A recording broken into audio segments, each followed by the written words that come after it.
Assalamualaikum warahmatullahi wabarakatuh.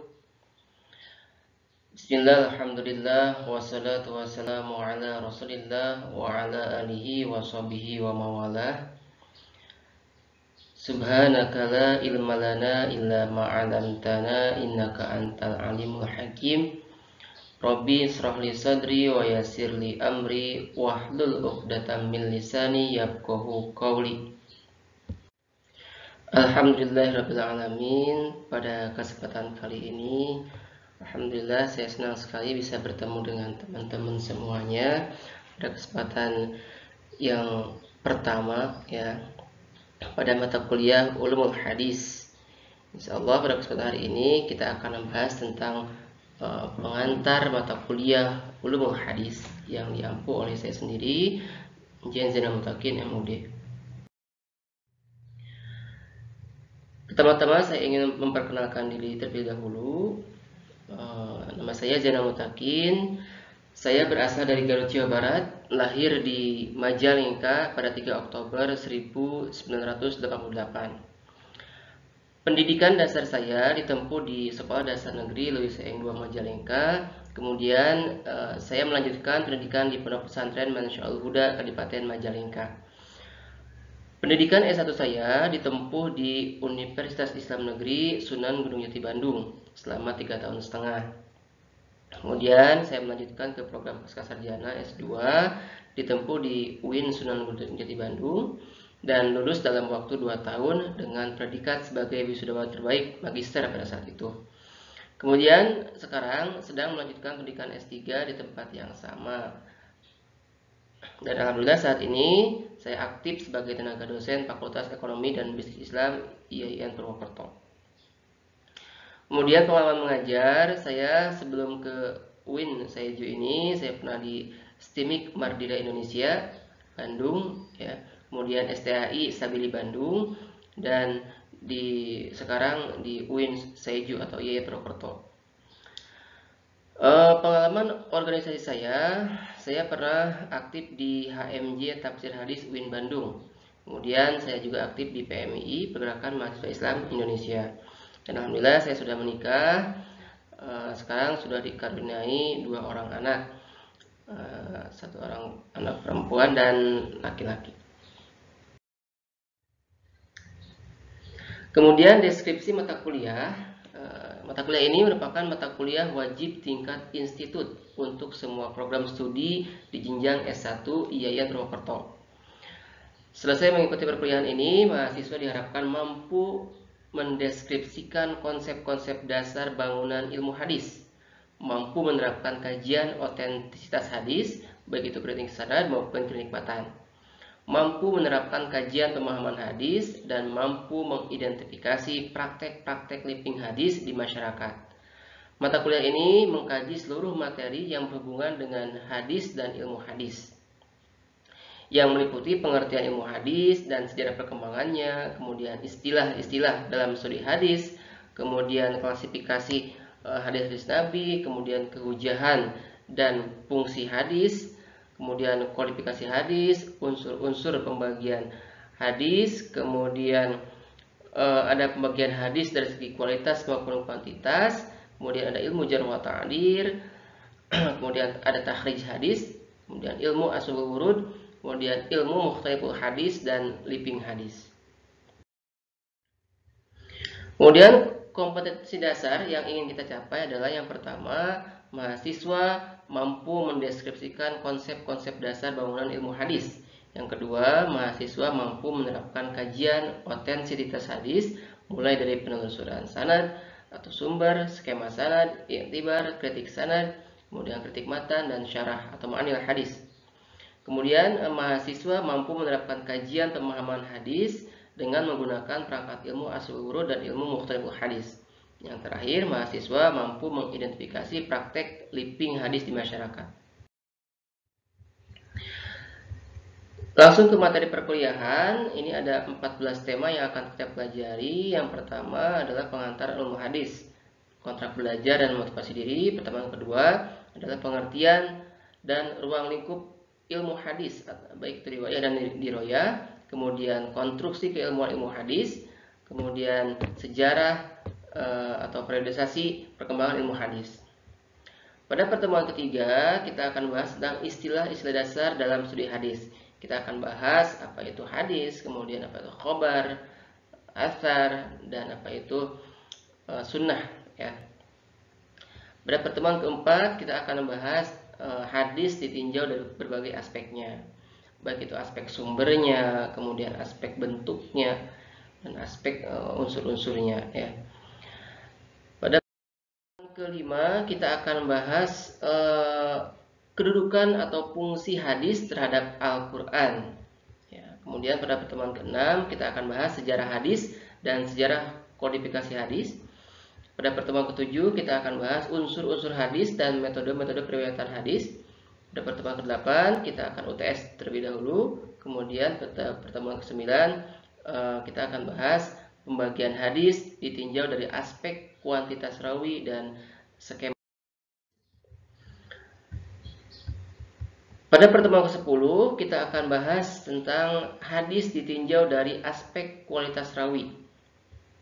Pada pertemuan ke-11, kita akan bahas ilmu jarh wa ta'dil. Pada pertemuan ke-12 adalah takhrijul hadis dan kritik. Pada pertemuan ke-13, kita akan bahas kritik matan hadis. Pada pertemuan ke-14, kita akan bahas ilmu mukhtaliful hadis dalam menyelesaikan hadis-hadis yang kontradiktif. Pada pertemuan ke-15, kita akan bahas praktek living hadis di masyarakat. Dan pada pertemuan yang terakhir, pertemuan ke-16, kita akan UAS, ujian akhir semester. Selanjutnya, sistem perkuliahan yang akan kita gunakan. Kuliah ini menggunakan metode interactive lecturing, kemudian small group discussion, kemudian penugasan. Kemudian tiap materi perkuliahan ini kita diskusikan, kemudian dibuat makalahnya untuk dipresentasikan di depan forum. Pada pertemuan ketiga, materi makalah ini diambil dari jurnal-jurnal online dan juga buku-buku yang terkait dengan ilmu hadis. Nah, silakan teman-teman ini bisa mengakses link di bawah ini ya, http morarep.kemenag.go.id atau sinta.ristekrim.go.id. Di sini terdapat ratusan bahkan ribuan jurnal yang bisa teman-teman download. Silakan. Ini banyak sekali jurnal-jurnal di berbagai disiplin ilmu, dan termasuk juga di sini ada jurnal-jurnal yang penjelasan tentang ilmu hadis. Selanjutnya, metode dan media pembelajaran. Pelaksanaan perkuliahan ini menggunakan metode student learning dengan menggunakan berbagai media dan metode alternatif seperti ada interactive lecturing, brainstorming, diskusi kelompok, simulasi, studi kasus, dan pembelajaran kolaboratif. Adapun media yang kita gunakan dalam pembelajaran ini berupa perangkat lunak, misalkan seperti PowerPoint atau video presentasi. Adapun kalau masih daring, kita gunakan aplikasi pembelajaran, misalkan ada Zoom, ada Google Classroom, Google Meet, WhatsApp Group, dan YouTube. Kemudian untuk perangkat keras, kalau kita offline ya, ini kita gunakan LCD dan proyektor. Kemudian pembelajaran mahasiswa kita fokuskan kepada yang pertama adalah literasi atau membaca berbagai referensi yang disarankan oleh dosen. Silakan teman-teman nanti beli buku untuk teman-teman bisa baca. Dan di setiap pertemuan insya Allah kita akan meresum hasil bacaan teman-teman dan meresum hasil perkuliahan. Yang kedua adalah keaktifan. Teman-teman ini di forum ini harus aktif. Keaktifan dan partisipasi mahasiswa di forum ini akan saya apresiasi. Teman-teman mahasiswa yang bertanya akan mendapatkan poin 3, yang menjawab akan mendapatkan poin 4. Yang kemudian nanti di akhir perkuliahan poin-poin itu akan dikalkulasikan, akan dijumlahkan dan menjadi nilai keaktifan. Kemudian untuk kehadiran baik daring maupun luring, perkuliahan ini harus dihadiri minimal 75%. Kalau kurang dari itu, maka teman-teman otomatis tidak bisa ikut UAS, maka harus hadir ya. Pada pertemuan presentasi ya, pembelajaran mahasiswa, mahasiswa akan melaksanakan presentasi baik itu mandiri maupun kelompok. Ya, kemudian makalah, silakan teman-teman bikin makalah dengan baik sesuai dengan penulisan karya ilmiah.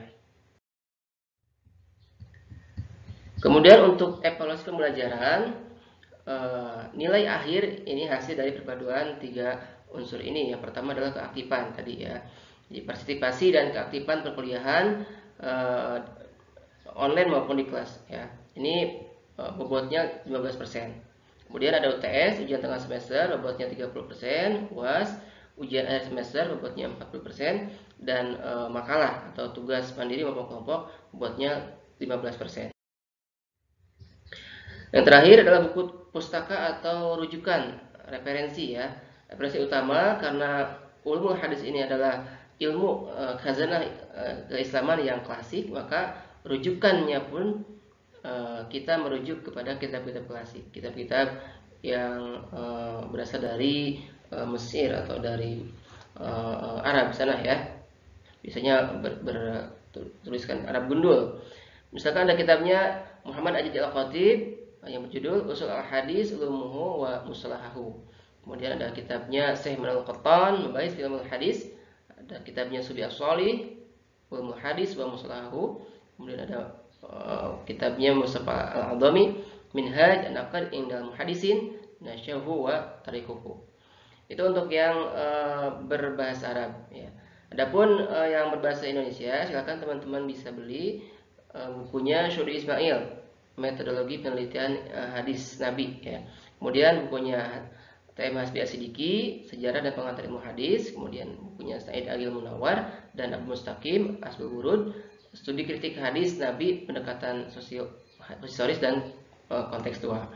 Untuk tambahan, silakan juga teman-teman bisa baca bukunya Ali Mustafa Yakub, Kritik Hadis. Kemudian bukunya Muhammad Syuri Ismail, Hadis Nabi menurut pembela, pengingkar dan pemalsunya. Kemudian ada bukunya Abdul Mustaqim, Ilmu Ma'anil Hadis, dan juga buku-buku lain yang berkaitan dengan perkuliahan ini. Baik, terima kasih. Itu pengantar perkuliahan Ulumul Hadis yang akan kita pelajari selama 1 semester. Mudah-mudahan kita semuanya bisa mempelajarinya, bisa membahasnya sampai akhir semester. Terima kasih. Kita akhiri dengan doa akhir majlis. Subhanakallahumma wa bihamdika asyhadu an la ilaha illa anta astaghfiruka wa atubu ilaik. Terima kasih, tetap semangat. Assalamualaikum warahmatullahi wabarakatuh.